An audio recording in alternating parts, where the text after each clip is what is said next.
थोडं तुझं आणि थोडं माझं मालिकेच्या 31 जुलैच्या भागामध्ये इकडे तेजसने आता संपदाला बाजूला आणलेलं असतं आणि त्यानंतर तो दागिन्यांची पिशवी काढतो आणि त्या बॅगमधले दागिने पाहून संपदा खूप खुश होते आणि ती तेजसला विचारते की दागिने तुम्ही परत कशी काय आणले, सांगा ना कुठून परत आणले, पैशांची व्यवस्था कशी केलीत.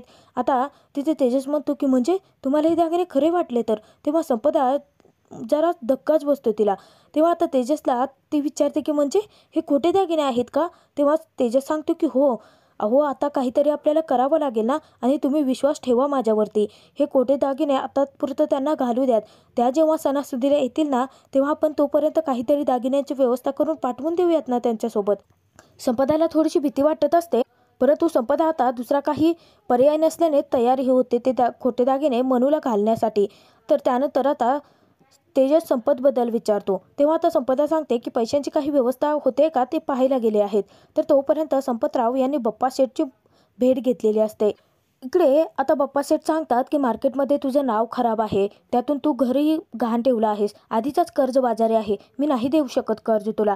असं सांगून आता बप्पा शेठ जात असताना संपतराव आता इतका हरून गेल्यासारखा झालेला असतो की तो आता डायरेक्ट बप्पा शेठचे पाय धरतो आणि त्यांच्याकडे आता पैशांची मागणी करतो. तो सांगतो की मी हवं तर स्वतःला घाण ठेवेन, परंतु माझ्या लेकीला आता थोड्या वेळाने हळद लागणार आहे, प्लीज बप्पा शेठ मला काहीतरी मदत करा, हात जोडतो बप्पा शेठ. असं म्हणून संपदा आता मनूच्या लग्नासाठी पैशांच्या मागणीसाठी खूप रडत असतो.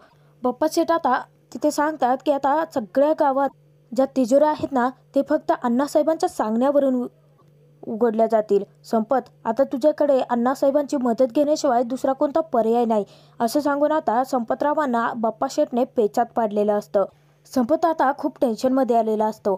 तर इकडे तोपर्यंत आता तेजस मानसीची रूम सजवण्यासाठी हार घेऊन आलेला असतो. इतक्यात आता सतत रणजितचे मानसीला कॉल येत असतात. तेव्हा आता तेजस हसतो आणि म्हणतो की उतावळा नवरा आणि गुडघ्याला बाशिंग.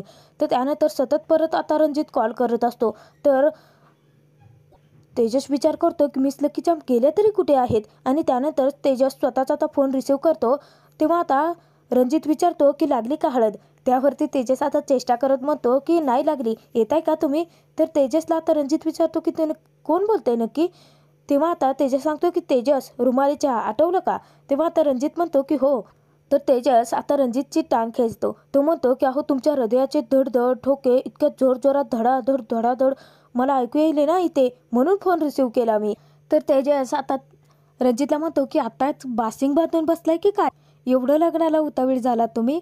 त्यावर ते आता रणजित तिकडे लाजत असतो. तर तेजस म्हणतो लाजताय की काय. तर रणजित विचार करतो की याला कसं कळलं असेल. तर त्यानंतर रणजित म्हणतो की नाही, ते हे सगळं काही पहिल्यांदाच होतंय ना माझ्यासोबत, त्यामुळे जरा एक्साइटमेंट. तेव्हा आता तेजस परत त्याची चेष्टा करत म्हणतो की अच्छा म्हणजे पहिल्यांदा होतंय का, जेव्हा 10व्यांदा होत असेल ना तेव्हा सगळं काही तुम्हाला असं रुटीन केल्यासारखं होईल नाही का. तर त्यावरती तिकडे आता रणजित हसायला लागतो. इतक्यात मानसी येते. मानसी रे तेजससाठी ज्यूस आणलेला असतो. तेव्हा तेजस सांगतो की अहो रणजितरावांचा किती वेळ झाला फोन येतोय तुम्हाला, मी तुमचीच वाट बघत होतो, घ्या. तर रणजित आता मानसीला फोनवरती बोलत असताना तेजस सांगतो की 1 मिनिट थांबा, आणि तेजस आपले दोन्ही कान बंद करून घेतो. तर त्यानंतर मानसीला रणजित सांगतो की त्या बांगड्या ज्या दिल्या आहेत ना, त्या तुम्ही कायम हातात घालूनच ठेवा. तर मानसी सांगते की ठीक आहे, आपण उद्या भेटूया, असं म्हणून फोन कट करते. तर त्यानंतर आता तेजसकडे पाहून ती खूप हसते आणि त्याला सांगते की ओ राष्ट्रहित झाला फोन कॉल माझा, काढा बाहेर आता. तेव्हा आता तेजस विचारतो की हां इतक्या लगेच. तेजस आता मानसीला सांगतो की अहो काय तुम्ही बोलायचं ना मस्त असं प्रेमाने, छान कविता वगैरे म्हणून दाखवायची, एवढंच बोलत नाही. म्हणजे लग्नानंतर नवरा बायकोच्या मधलं बोलणं कमी होतं असं मी ऐकलं होतं, तुम्ही आधीच बोलणं कमी केलं आहे. त्यावर ते आता मानसी चुकून म्हणजे मानसी बोलून जाते की जेव्हा प्रेम होईल तेव्हा प्रेमानेच बोलेन की. तेव्हा मानसीचा आता बोलण्याचा तेजसला धक्काच बसतो आणि तेजस विचारतो की म्हणजे हे लग्न तुमच्या मर्जीने होत नाही आहे का, तुमचं त्यांच्यावरती प्रेम नाही आहे का. तेव्हा आता मानसी म्हणते की प्रेम म्हणजे त्यांचं माझ्यावरती प्रेम आहे असं त्यांनी बोलून दाखवलं आहे, परंतु तशा फिलिंग्स मला अजून नाही आहेत ना, आणि हे लग्न अरेंज मॅरेज आहे, लग्नानंतर होईल सवय हळूहळू बोलण्याची. बरं ठीक आहे मी येते, असं सांगून आता तेजसला मानसी तेथून जाते.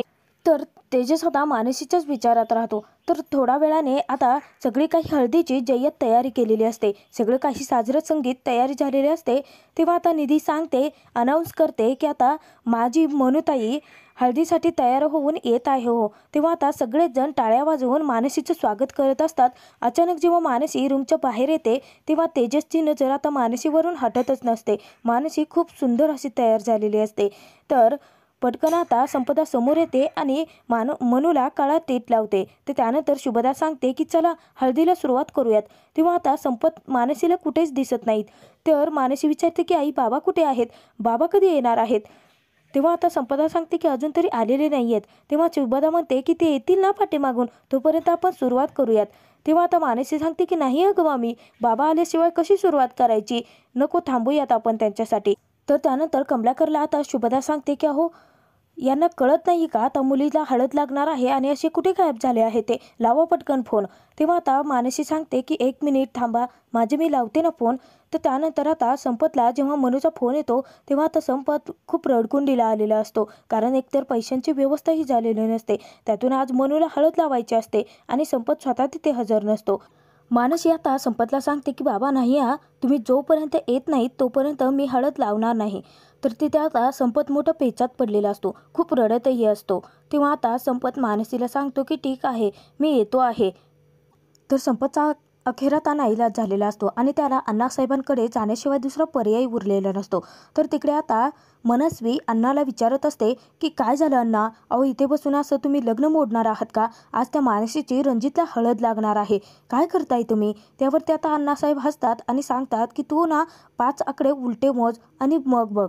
तेव्हा आता आकडे मोजत असताना अचानक तिथे संपतची एंट्री होते आणि अण्णासाहेब मोठ्यानेच म्हणतात संपत. तेव्हा आता मनस्वीला मोठा धक्काच बसतो.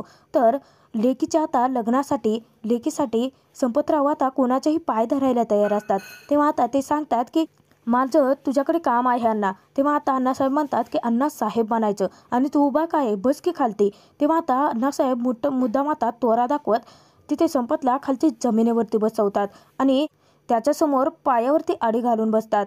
मनस्वी हे सगळं दृश्य पाहून मात्र खूप खुश असते, परंतु काळजावरती दगड ठेवून संपतराव हे सगळं आपल्या मनूसाठी करत असतात. संपतला आता अण्णासाहेब म्हणतात की आता संपतरावांना माझी मदतीची काय गरज आहे, एवढ्या मोठ्या खानदानी घरात आता सोयरीक जळवली आहे लेकीची, अख्ख्या गावाला लाईटिंग केली आहे, सगळं गाव सजवलं आहे, सगळं काय ऑर्डरच्या जीवावरती चाललं होतं की काय. आता कळलं ना की बेडूक कितीही फुगला तरी त्याचा बैल होत नसतो संपत. तेव्हा आता संपत म्हणतो की लेकीचं लग्न आहे, प्लीज मला पैशांची खूप गरज आहे, मला पैसे द्या.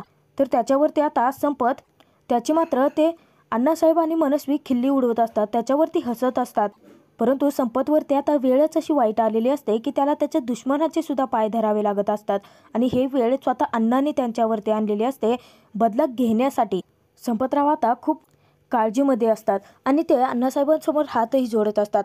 ते म्हणतात की आपला मान मर्तब दुश्मनी हे सगळं काही बाजूला ठेवूयात आणि माझ्या लेकीसाठी तुम्ही प्लीज मदत करा. तेव्हा आता अण्णासाहेब म्हणतो की अच्छा, म्हणजे आता तुझ्या पोरीच्या पायी माझ्या पोरीने त्या लग्नासाठी जीव द्यायचा विचार केला आणि तुला वाटतं की मी तुझ्या पोरीच्या लग्नासाठी मदत करू, जमणार नाही ते, चल निघ इथून, असं म्हणून आता अण्णासाहेब संपतरावांचा अपमान करून तिथून त्याला हाकलवून देतात. तर तोपर्यंत आता संपतरावांची वाट पाहून पाहून सगळेच थकून गेलेले असतात. तर तिथे आता शुभदा खूप चिडलेली असते आणि ती म्हणायला लागते की काय काळ वेळ आहे की नाही, संपतरावांना काही कळतं की नाही, सगळे इथे खोळंबले आहेत, यायचं असतं ना, आज मुलीची हळद आहे म्हटल्यानंतर त्याने बाहेर निघून जायची काय गरज होती का. तेव्हा आता निधी म्हणते की मामी तुला उशीर होत असेल तर जाऊ शकतेस अगं तू. तेव्हा आता संपदा तिच्यावरती चिडते. तर त्यानंतर निधी सांगते की नाही, म्हणजे इथे सगळे गावातले आहेत ना, मामीच एकटी मुंबईवरून आले आहे, तुला जायचं असेल तर जा, मामा आहे इथे. तेव्हा तेजस्वी लगेच निधीची साथ देतो आणि तो म्हणतो की अच्छा तुम्हाला जायचं आहे का, ठीक आहे मी बाईक घेऊन आलो आहे, तुम्हाला स्टँडपर्यंत सोडतो मी, चला येत आहे का. तेव्हा आता शुभदा चिडते. इतक्यात आता समोरून संपत आलेला असतो. तेव्हा आता मनू खूप खुश होते आणि सांगते की बाबा आले आहेत. तेव्हा आता ती म्हणते की काय बाबा किती उशीर लावला, सगळेजण थांबले आहेत ना तुमच्यासाठी. तेव्हा आता संपतराव सांगतात की मला माफ करा मंडळी, माझे काय झालं माहिती का, कामं होती ना खूप आणि मला यायला उशीरच झाला, मी तोपर्यंत कपडे बदलून आलो. अरे कमलाकर गाणं लाव ना, अख्ख्या गावाला कळलं पाहिजे आपल्या मनूताईचं लग्न आहे ते. सगळा चेहऱ्यावरचा आता टेन्शन ट्रेस सगळं काही विसरून संपतराव आता आनंदाने आपल्या मुलीच्या लग्नात सहभागी झालेले असतात. तर त्यानंतर गाणं लावल्यानंतर इकडे आता मनूच्या हळदीला सुरुवात झालेली असते. संपदाने आता मनूचं औक्षण केलेलं असतं आणि त्यानंतर मनूला हळद लावणार इतक्यात आता मनू इशारा करून सांगते की आई नको आ, मला पहिल्यांदा हळद बाबाच लावतील. तर त्यानंतर आता संपदा सपतरावांना सांगते की हळद लावा म्हणून. तेव्हा आता संपदा खूप रडत असते. तेजसकडे तिचं लक्ष जातं तेव्हा तेजस इशाऱ्याने सांगते की असं रडू नका, मी आहे ना तुमच्यासोबत. तर त्यानंतर संपदा पटकन आपले डोळे पुसते. तेव्हा आता संपतला सुद्धा स्वतःचे अश्रू अनावर झालेले असतात आणि संपतला अश्रू आवरतच नसतात. तशीच आता तो पुढे येतो आणि आपल्या लेकीला हळद लावतो. तेव्हा आता त्याला तो प्रसंग आठवतो की त्याने आता पैशांसाठी त्या अण्णासाहेबांचे पायही पकडलेले असतात, त्याची माफी मागितलेली असते. तर त्यानंतर संपतरावांना परत प्रसंग आठवतो की संपतरावांनी आता सांगितलेलं असतं की तिकडे मांडव सजला आहे, लेकीचं लग्न आहे, आज हळद लागणार आहे आणि पैशांची व्यवस्था झालेली नाही आहे. हवं तर मी स्वतःला गहाण ठेवतो तुझ्याकडे, तू हवंच जे सांगते सगळं करायला तयार आहे, परंतु अण्णासाहेब मला पैशांची खूप गरज आहे असं म्हणून आता संपतरावांनी त्याच्याकडे पाय धरून विनंती केलेली असते मनूसाठी. तर तेव्हा आता त्या सगळ्या परिस्थितीचा फायदा घेत मुद्दाम अण्णासाहेबांनी आता संपतला विटभट्टी त्याच्याकडे गहाण ठेवायला सांगितलेली असते आणि 30 लाख रुपये इथे संपतला दिलेले असतात. आणि अण्णासाहेबांचं ऐकून आता नाईलाजाने संपतरावाने विटभट्टी खरोखर गहाण ठेवलेली असते. सगळीकडून अण्णासाहेबांनी आता संपतरावांना कोंडी केलेली असते आणि पूर्ण लुटलेला असतो. शेवटी आता नाईलाजाने काळजावरती दगड ठेवून संपतरावांनी त्या कागदपत्रांवरती सह्या करून आता विटभट्टी अण्णासाहेबांकडे गहाण ठेवलेली असते आणि त्यानंतर पैशांची बॅग उचलून अण्णासाहेबाला शब्द दिलेला असतो की लवकरात लवकर तुमचे पैसे परत करेन. त्यावेळी आता अण्णासाहेब म्हणतात की कशाला, अरे नाही जमलं तरी 2-2 विटभट्ट्या आम्ही सांभाळूच की. तेव्हा आता संपतला खूप वाईट वाटत असतं, परंतु ते सगळे काही गोष्टी आता मनामध्ये दाबून ठेवत सगळं आता चेहऱ्यावरती लपवून फक्त मनूसाठी संपत आनंदाने लग्नामध्ये सहभागी झालेला असतो. हा भाग आता इथेच संपतो. पुढील भागात आपण पाहणार आहोत की हळदीमध्ये आता सगळेजण धूमधडाक्यात सगळं काही साजरा करत असतात, नाचत असतात. तेव्हा आता मनू तेजसला इशारा करून सांगत असते की थँक्यू सो मच. तर तेजसही अगदी तसेच इशारे करत असतो. तर त्यानंतर संपतराव आता खूप टेन्शनमध्ये असतात. तर संपतराव आता ढसाढसा दारू पित असतात. तेजस त्यावेळी जातो आणि संपतरावांना अडवतो आणि त्यांना कसंबसं सावरून आता त्याने घरी परत आणलेलं असतं. तेव्हा आता मनूला मोठा धक्का बसतो आणि मनू म्हणते की माझे बाबा असे कधीच वागत नाहीत, काय झालं आहे अचानक. तेव्हा आता तेजस सांगतो की मुलीचं लग्न आहे ना, आनंदाच्या भरामध्ये इतकी दारू प्यायली आहेत. परंतु तेजसने खरं काय घडलं आहे ते अजूनही मनूला सांगितलेलं नसतं. तर त्यानंतर मनू आता सावरून आपल्या बापाला आत खोलीमध्ये घेऊन जाते आणि त्यानंतर ती आपल्या मांडीवरती झोपवते. तेव्हा आता संपत मनूला सांगतो की मी माझ्या लेकीचं लग्न, तुझं लग्न मी धूमधडाक्यात साजरा करणार. तर संपदाला आता तेजसने शब्द दिलेला असतो की या बापाला कधीच मी हरू नाही देणार, माझी खात्री आहे हा बाप कधीच नाही हरणार. थोडं तुझं आणि थोडं माझं या मालिकेचा आजचा भाग कसा वाटला हे कमेंट करून नक्की कळवा आणि मालिकेचे एपिसोड पाहण्यासाठी चॅनलला सबस्क्राईब करायला विसरू नका.